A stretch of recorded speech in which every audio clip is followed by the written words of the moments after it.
2, 1. Hello, ladies and gentlemen. Welcome to another episode of Talk Sports with me, Alec Pecano. Let's get right into it.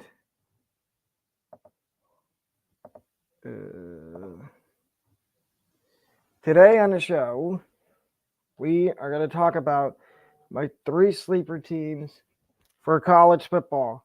Let's get right into it. Number 3, I've got Nebraska, and the reason I got them as a sleeper team this year is because I think they're going to be improved from last year, where they had, oh my God, hold up, there we go, where they went 3-9, but they were 3-9 in one-score games. If you flip that around and you win a couple one-score games, they could have easily gone 9-3, 10-2, and won in the Big Ten West. And with a new coach this year, I think they're going to do a lot better. And I think they'll compete in the Big Ten West and win 9 games. My next sleeper team is Texas A&M. And you saw in my rankings where I had them. That's right around where I think they'll finish this coming season. And I have them right there because I think they're going to win 9 or 10 games and compete in the SEC.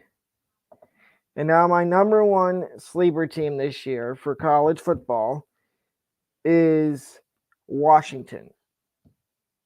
I didn't really get to watch their spring game, but what I've heard from people that watched Pac-12 football is that they looked a lot more improved in the way they played in terms of the way they played in their spring game. But take that with a grain of salt, because spring games, half the time, the spring game, you don't get any contact you can't tackle the QB. In the first half, they usually play running clock. Second half is usually they cut it down by 5 minutes, and they make it a 10-minute second half with a running clock. And from what I heard, everybody was impressed with Washington's spring game. Now we're going to talk about the final part of my rankings and the teams that just missed out on making my rankings. Here we go. Let's start. So at number 6, tied for 6th, I've got Utah and Michigan. And the reason I have them tied is because I don't really know much about Utah. I know they had a really good season last year, won the Pac-12, went to a bowl game, and I think they won their bowl game. And in Michigan, they returned their quarterback, J.J. McCarthy, and they have a lot of good weapons, and that's my gist on that. Number 5, USC. Here's another team. Second year under Lincoln Riley. No, I think it's third year under Lincoln Riley. And Caleb Williams is back. He's a projected first-round pick. And I think they're going to win the Pac-12. It's either going to be them or the next team that I have after them. Tied for 4th, I have Oregon and Clemson. And the reason they're not higher than this, they're not in the top 3, is because Clemson is unknown because they lost their quarterback, DJ Uiagalelei, to the transfer portal. And then the other unknown is you don't know how Cade Klubnik's going to do. He was a freshman last year. He's going to be a sophomore this year. And then the reason I have Oregon here and I don't have them higher is because either Oregon or USC will win the Pac-12. Whichever one wins the Pac-12 will be number 4. Number 3, I've got Tennessee. And I know there's going to be some people that say, oh, they're too high. They just lost their offensive coordinator who took a head coaching job.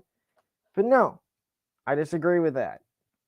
You got Joe Milton, and I think he's going to be a good QB. He never got a real chance at the previous school he was at because he was stuck behind Kate McNamara and a bunch of other QBs. But I think Tennessee will shockingly win the SEC this year and make the playoff. Tied for 2. Here's my number 2. It's a tie between Florida State and Ohio State. Ohio State, the only reason I don't have them alone at number 2 is because the unknown at QB, whether it be Devin Brown or Kyle McCord, and in Florida State, I have at number 2 because I feel like they're going to be, I could look like a genius again for having them this high in my preseason rankings. But I could also look stupid because they could completely fall flat and win 4 or 5 games, and Mike Norvell gets fired, and they hire somebody else. And of course, number 1, Georgia, the 2-time defending national champions. I give them credit. They've had a lot of guys drafted in the last 2 years, and they're going to probably have a lot more guys drafted after this year coming up because they know how to develop QBs and develop players. Here's the teams that just missed out on my top 25. I've got 3. Not everybody can make my top 25. So the 3 teams that just missed out are Coastal Carolina, TCU, and Kansas State.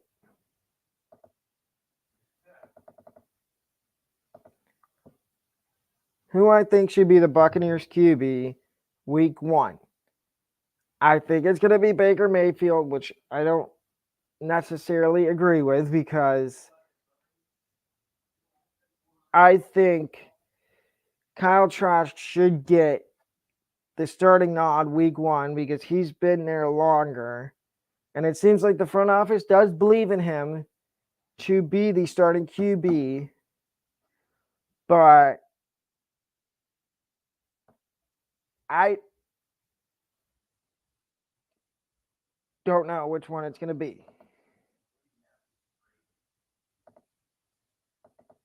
And then the last topic we are going to talk about on the show today is in their magical playoff run they went on. I did predictions, personal predictions myself before the playoffs started. And I didn't have them getting out of the first round, beating the Boston Bruins.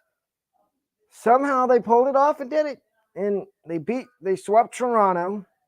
They beat Carolina in, I think it was either 6 or 7 games. And they got to 6 games with Vegas. No, 5 games with Vegas and lost in 5. Their stock in hockey rises now with this playoff run. And if they weren't already on the map, now they are. And I like the city of Florida for their sports teams, for hockey mostly, with the Lightning and the Panthers always competing now to be in the playoffs.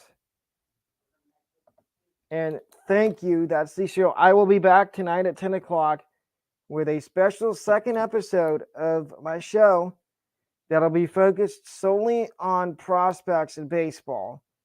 please join that stream. It might be longer than this one, but thank you. Have an amazing day.